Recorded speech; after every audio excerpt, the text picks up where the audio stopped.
Hi, my name is Laurie Groh. I'm co-owner at Shoreside Therapies, and today we are introducing Kristen Holmes. She's a new therapist at Shoreside Therapies, and we're so excited to have you, Kristen. And I Oh, just thank want to you. get to know you a bit. So, and hoping our audience will too. All right. So, Kristen, we want to hear all about who you help. So share a little bit about your ideal client. Who tends to be the people that you see?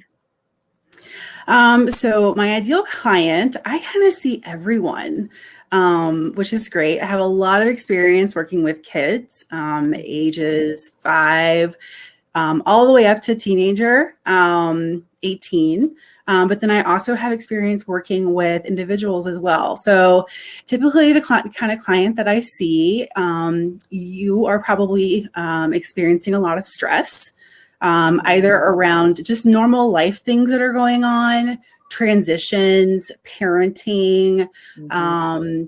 any kind of changes that are going on in your life. Maybe it's a busy season.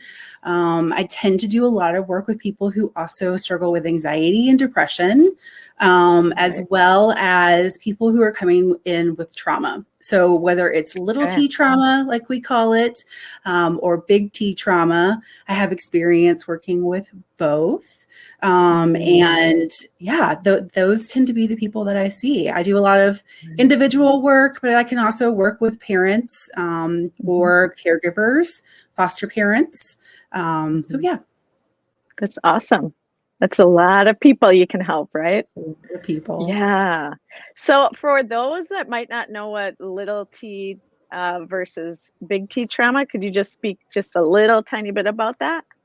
Yeah, so trauma is actually defined as any upsetting or confusing event, right? I think we tend to think of trauma as like this big trauma of like I've had a loss in my life or something that's happened that is life changing or life altering. And so for little t trauma, that can be anything from loss of a job to Mm. maybe a loss of something that feels normal for you, right? So Right. you might even see little t trauma around, maybe you have a really high stress, or Right. anxiety trigger around certain things, right? Mm-hmm. Parenting, have a Mm-hmm. trauma that's coming in as you're becoming a parent, right? Or you're starting a new job or something along those lines. Mm-hmm. So those would be little t traumas. Yeah. Those things Yeah. would cause some disruption, to your life, but it's not necessarily something that is debilitating, right? So Right. big T trauma is more along the lines of what we see in PTSD, right? So Right. in Yeah. a specific event that's happened, and 5, 6 months later, you're still experiencing a lot of trauma or response related to anything that's familiar to that experience, Mm, right? right. So this is where you would see like deaths in the family. COVID has been a huge trauma for a Right. lot of people, right? Because not Right. only did it affect just our everyday life, but it's been long lasting, right? It Right. seems like we're still experiencing stuff related to the pandemic. And so those kind of traumas, it might be childhood trauma, right? Where Yeah. you experienced abuse, or whether physical or emotional abuse, right? Mhm. There might be some neglect there. So that's why I end up doing a lot of work around foster families and families who have finalized adoptions, because we know that a lot of trauma Right. and things like that can happen. Um, Yes. so Yes. hopefully that gives you a good Yes. definition. Yeah, that is so helpful to know that there's some differences between the two. That little T trauma are those things that have a massive effect on you and are very stressful events, and then the big T traumas are more like the life-threatening or passing Mhm. on of somebody. That's incredible. And Kristen, you specialize in working with families with adoption, finalizing adoption and foster. kids that have families that have foster kids. And that is an incredible resource for all those families out there that might be struggling. Mm-hmm. So that's very, very cool. And we're excited to have you help with that. Yeah. All right. So next one, what's your general philosophy or approach to helping? So one of the big questions a lot of people might have is, are you more directive or more guiding in your sessions? Yeah. So I was thinking about this question in the fact that I think I bring a good balance of both, right? I think it's really important to first talk with you when you're coming in for your first session. What are you looking for, right? Because I think there is a place to allow the client to just explore and kind of help with that. And me come in as someone who was curious and can kind of ask the questions to help you explore some things that you're coming in for, right? But then because of the family work that I've done, and specifically the parenting work that I've done, sometimes that requires a more directive approach on my behalf, right? You might be coming in looking for specific skills or specific approaches to parenting, or how do I, deal with this difficult teenager that I have, right? So in that instance, we're going to do a lot more directive work, right? So I think in general, I tend to be more guiding in the beginning, especially because we tend to make a phone call or reach out to a therapist and we have this one thing in mind that we really want to work on, right? And then you get into the therapy office, and as you start talking in that initial session, you realize, oh, well, this is actually connected to this, or, oh yeah, I'm also experiencing this in this environment, right? So I think for me, I just like to bring a good balance of both until we get to know each other, and then kind of talk about, well, what are our goals? What are we looking for? Right.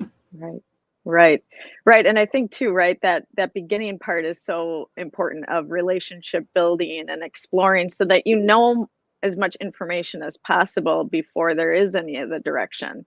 That piece is super important, to have clarity there and what the client wants. So I think that's an amazing balance to have. And also, when somebody is coming in as a family or a couple, they're going to need some more concrete directions. They might not be coming in to explore anything. They just want to know, what are the skills? Help me with these skills. Right. And that's why I've done additional trauma training, specifically in working with the family system. So we call it family systems trauma, right? Because in that instance, you're coming in and you're wanting a therapist to explore those really tender areas. Right. Yeah. So in that work, there's specific approaches and interventions that I use, and you're actually practicing and rehearsing skills in the therapy session that you can use at home, right? That is going to be a more directed work, because you're learning new ways, like you said, to kind of approach things, right? So like I said, it just kind of depends on what you're coming in with. Yeah. And it takes practice, and it feels a little strange and awkward at first. So you sort of have to try it out. How did that sound? And, that's kind of the fun, lighthearted part sometimes of, oh, I can tell that didn't come out the way I meant it to come out. Yeah. Yeah, exactly. All right. So next question. Let's move on. Oh, your strengths as a therapist. So why don't you share a little bit of your strengths as a therapist? Yeah. So one of the strengths that I have as a therapist is I really care about listening to the client, right? So when you're coming in to see me, in the beginning, there might be a little bit of talking and questioning as we get to know each other, right? But I am coming to you and wanting to hear about you and your life, right? And so I work really hard to create an environment that's conducive to that, right? Because it can feel really awkward, especially if this is your first time coming in for therapy, right? It can feel really awkward because you're like, I don't really know how this works or what I'm supposed to say, or if I can say this, right? So I think that not only do I provide a really good listening ear, but I also am really gentle with how we approach things, right? I'm very careful to be empathic, right? And understanding. And I don't want to push you. You know, I think there is time for there to be challenge, right? But I also really value the therapeutic relationship and the rapport, the trust that we need to be able to do that. And so I think that's definitely one of my strengths, is building that rapport with clients. And I think too, I've learned that because I work with teenagers, right? And I work with middle schoolers and other kids, right, who may not be comfortable with therapy, or they may be looking this is something that we're being forced to do, right? And so I really value getting to know the client. What are your interests, right? It's not beyond me to use to get a kid or get a young adult to engage in something that they are into, right? I've gone as far as to use Fortnite, you know, and characters from Fortnite, not necessarily playing the video games, but getting into the head, right, of the client and really getting to know, like, what is it about you that you're good at, right? What do you love to do? Because that's something that is common, right? So really just building that rapport with a client. And that listening too. Right. And just being connective, right? And that's what that's showing when you're showing interest in, especially with teenagers and middle schoolers. They're feeling at that stage maybe like, no one's really listening to me. You know, there's a lot of structure, a lot of rules, a lot of them listening or needing to listen. And so having that space to be able to talk about something they might want to for a minute is really valuable. The other thing too, Kristen, and it might not come across via video, but you have this really warm and calm presence that I think is also just important to note, that being in the room with you feels so comfortable. And I think that's a needed quality as well, because again, especially in that first session, it's uncomfortable. I feel like almost everyone walking in says, like, I'm not quite sure if they've never done it before. Like, what is this going to be? Yeah, absolutely. And, you know, as a therapist, I've also gone through my own therapy, right? And so I know what it feels like to really be missing that connection with a therapist. And if you're missing that, there's very little that you're willing to do and work on and process in the room because of various reasons, whether you're not feeling just connected or whether you're not feeling that warmth, right, from a clinician. But I also think if you don't feel that there's some sort of thing that you're getting, right, it's hard to put into words until you actually feel it. But if you don't feel like that therapist is present, I think that's what it is. There's an important part of that you want that therapist to be present, right, and in the room with you, and also willing to sit with you, right, and not necessarily give advice, but more in a way of creating space, right. And so I think that that's probably what that comes from, is just, I want to make sure that this is your time, right. I want to make sure that you feel like you can sit here with me, and whatever we need to talk about that day, we can talk about, but then you can also leave feeling a little bit better than when you came in. Right. Which is always a great feeling, to kind of walk out and here I go. Yeah. Like a nice deep breath. All right. So Kristen, last question, but tell me a bit about like the results. So we got an understanding of how the therapy session works with you.